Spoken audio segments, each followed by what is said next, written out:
He grew up broke. Not just short on cash, truly deeply broke, in the kind of poverty that tells a child every single day that the world was not built for people like him. Bob Proctor left school at the age of 16 with barely any formal education and a mindset completely shaped by limitation. At 26, he was drowning in debt, over $6,000, working a dead-end job with no vision of a future that looked different from his past. Most people in that position never escape. Statistics swallow them whole. But something happened. A man placed a book in Bob Proctor's hands, Think and Grow Rich by Napoleon Hill. And within a year, a man who had never earned more than $4,000 in his life was earning over $175,000 annually. Not because the economy changed. Not because he got lucky. Not because someone handed him a gift. The world around him stayed exactly the same. What changed was the world inside him.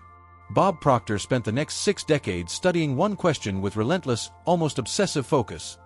Why do some people attract extraordinary wealth and abundance while others, working just as hard, sometimes harder, remain stuck?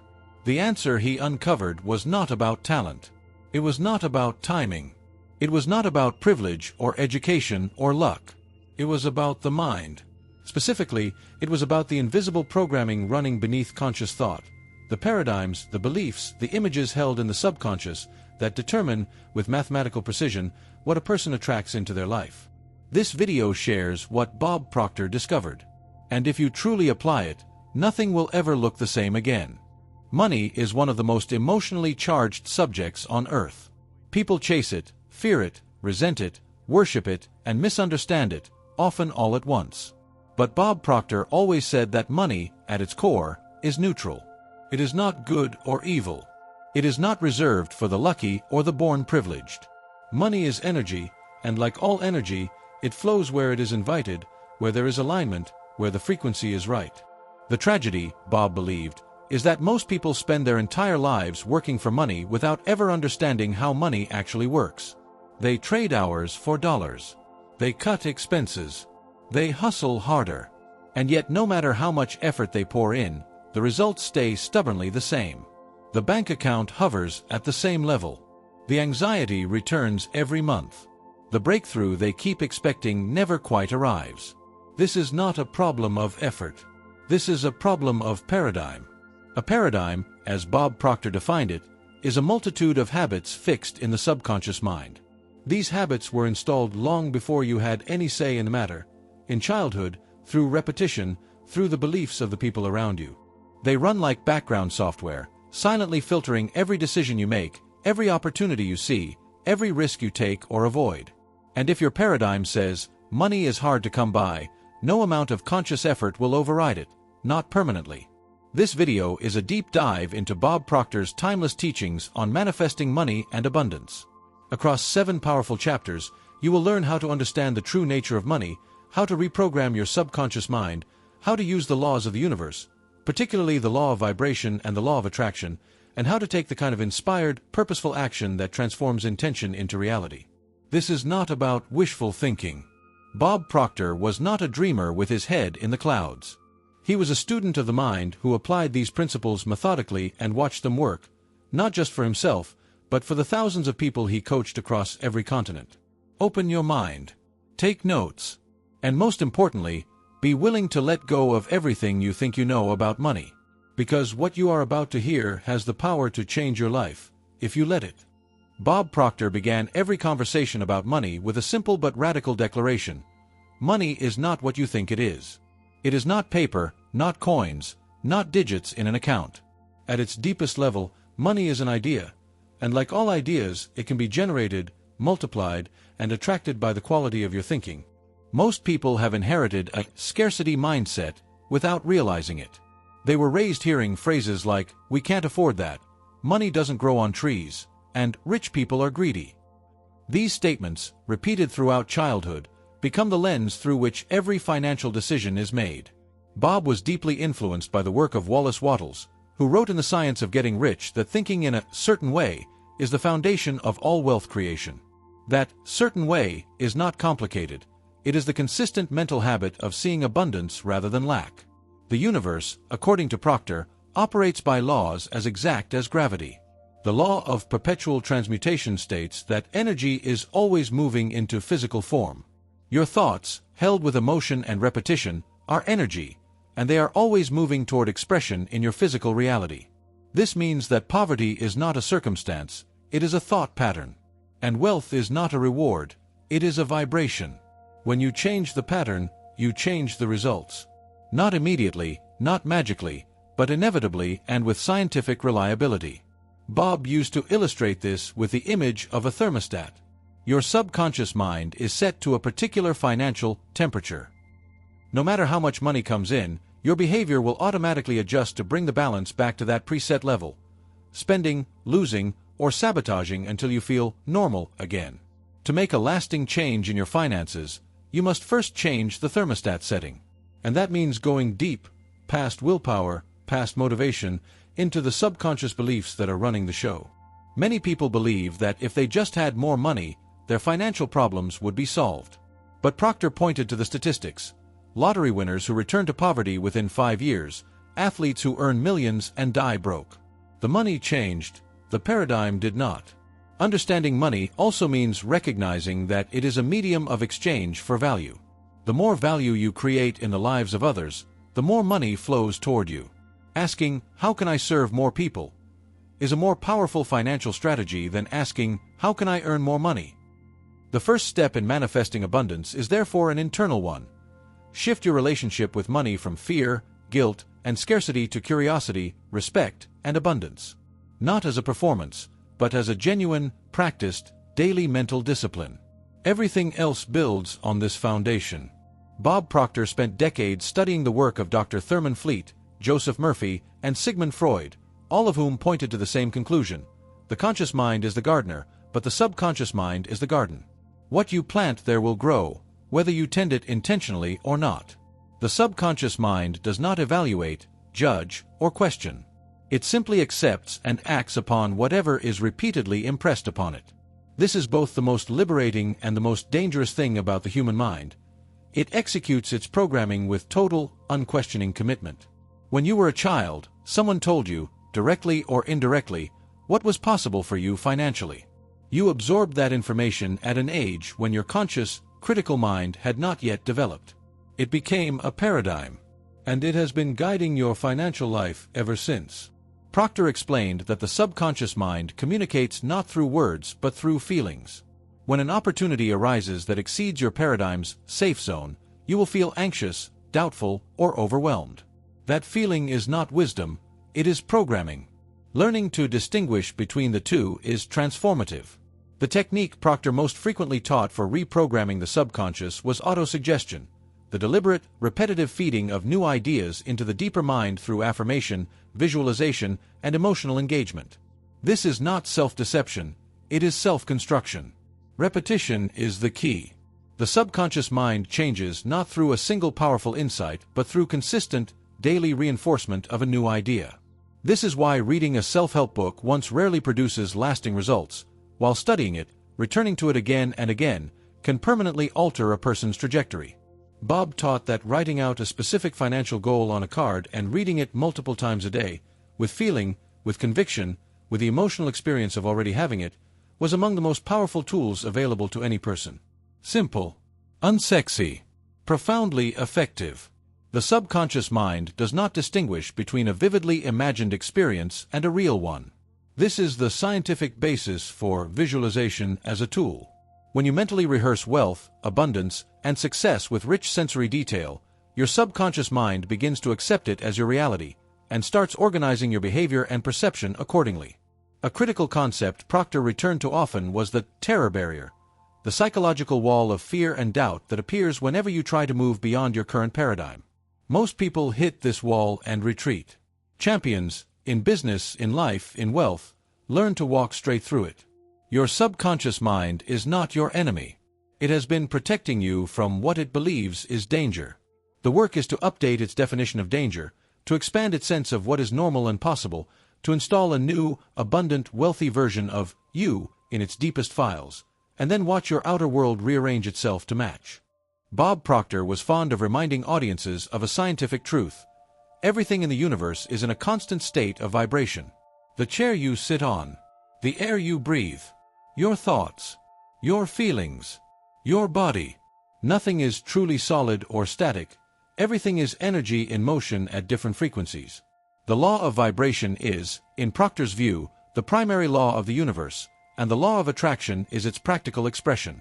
You do not attract what you want. You attract what you are, what you vibrate at, consistently, in the depths of your subconscious mind.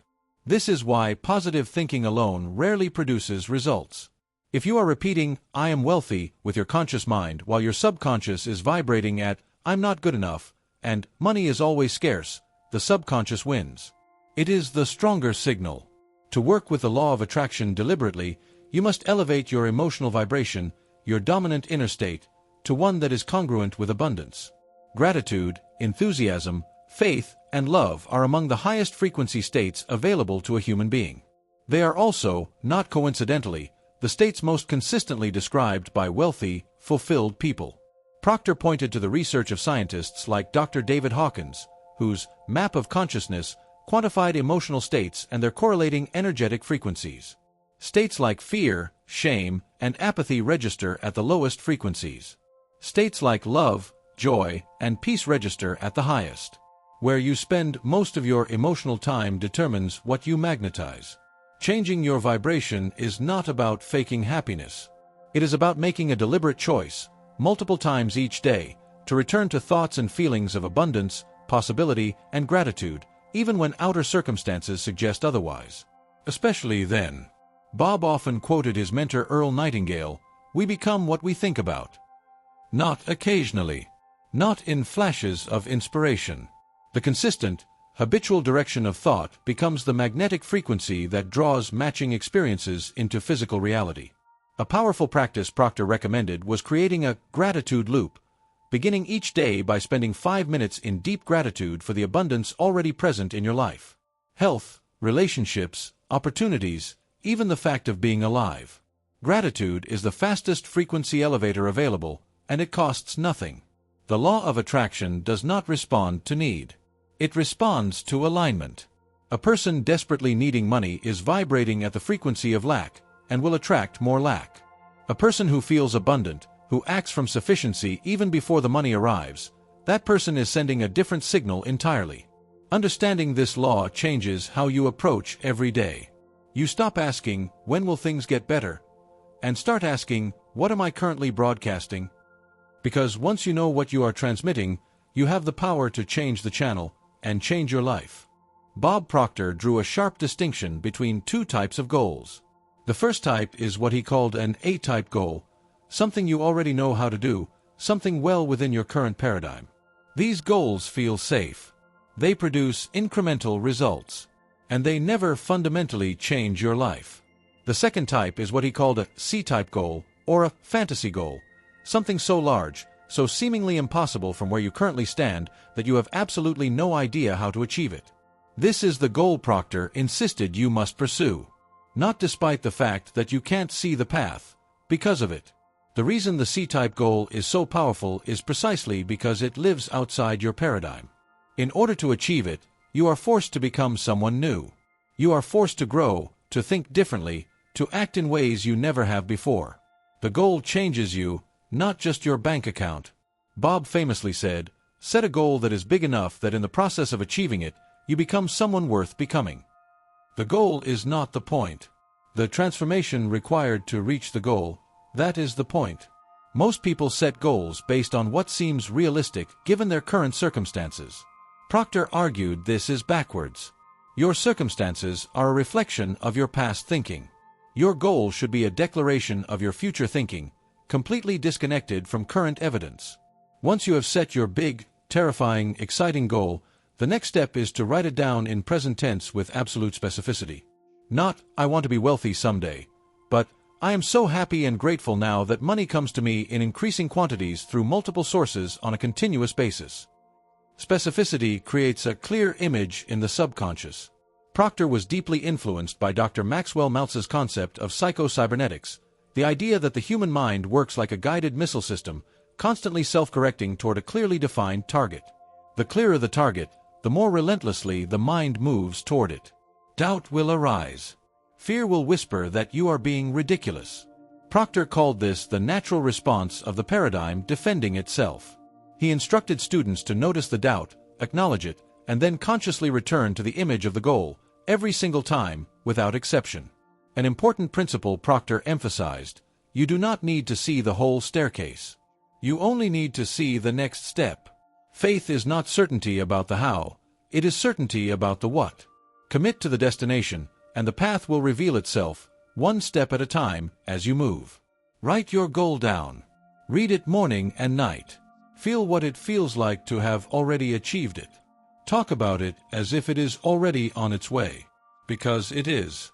Your subconscious mind, once given a clear, emotionally charged target, will find a way, always. One of the most common misunderstandings of the law of attraction is the belief that thinking about wealth is sufficient, that if you visualize hard enough, the universe will simply deliver a check to your door.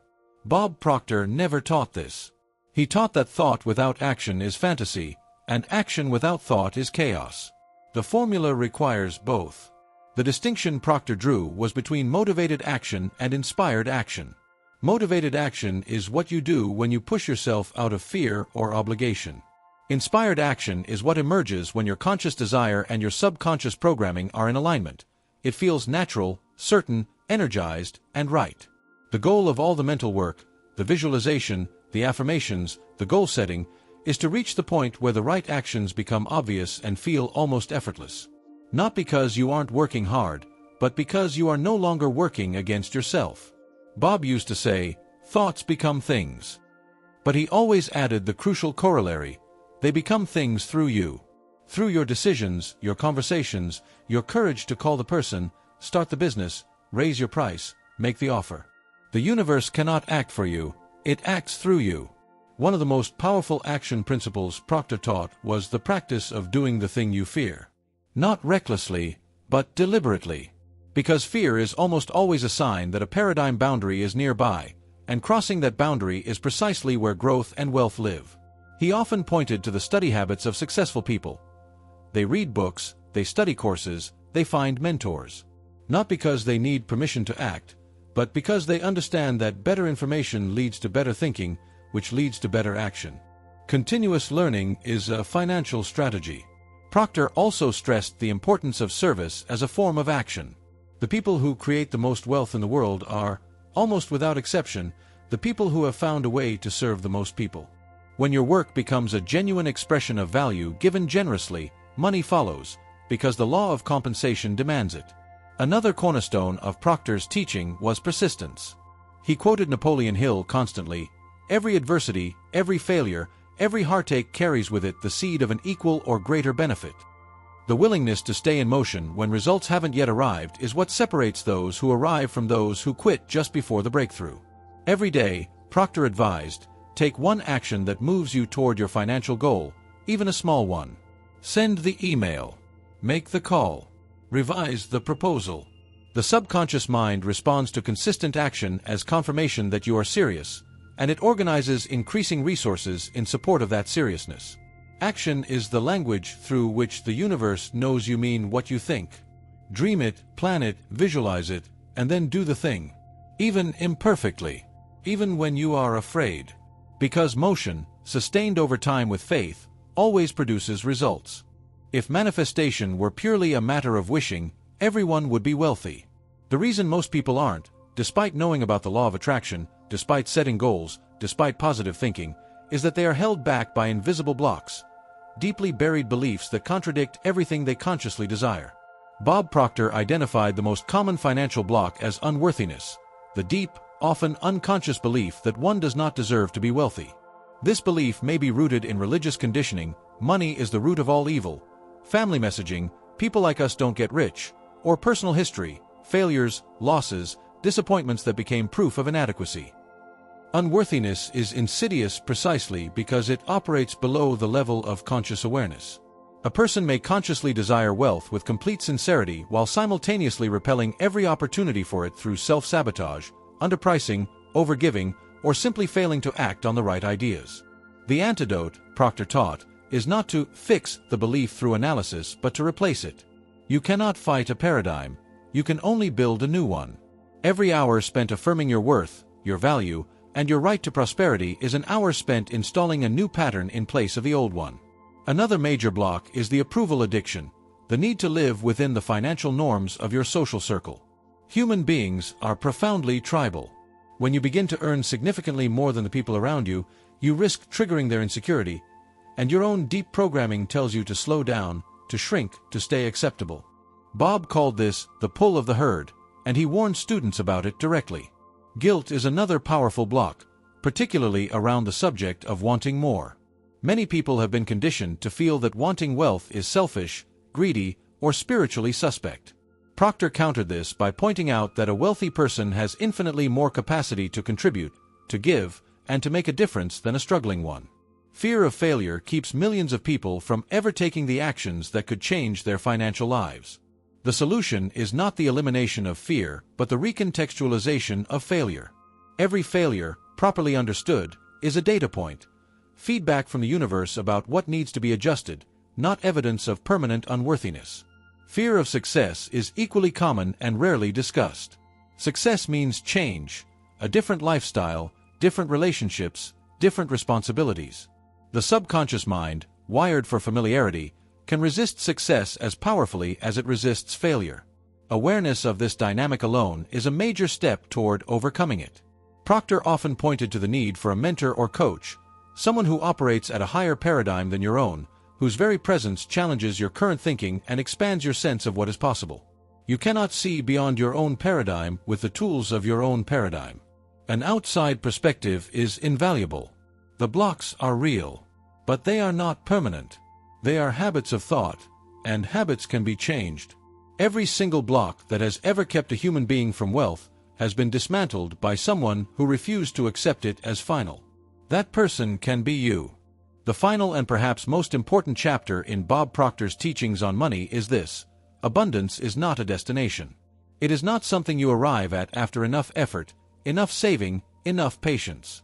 Abundance is a state of being, and it must be cultivated from the inside out, beginning today, exactly as things are.